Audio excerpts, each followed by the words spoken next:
Throughout the facility, you will see one of three types of epifluorescent lamps: the Xite, the Intensilight, and the HXP. Operation of all three lamps is very similar, as they contain high-intensity discharge lamps with lamp hour and temperature monitoring. If the lamp doesn't turn on when you turn on the lamp via the icon on the desktop, check the power switch is turned on.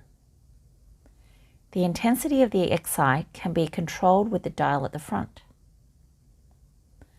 The intensity of the Intensilight can be controlled by changing the neutral density filter at the front.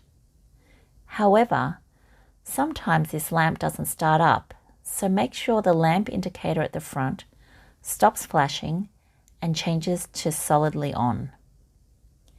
If it is flashing for more than 1 minute, turn off the lamp, as it can damage the light bulb.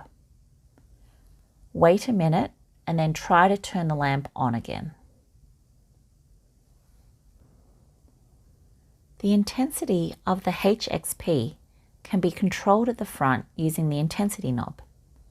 However, an issue we see with this lamp is when people bump the remote button on the front. This lamp is normally controlled through the software, so the shutter needs to be left open.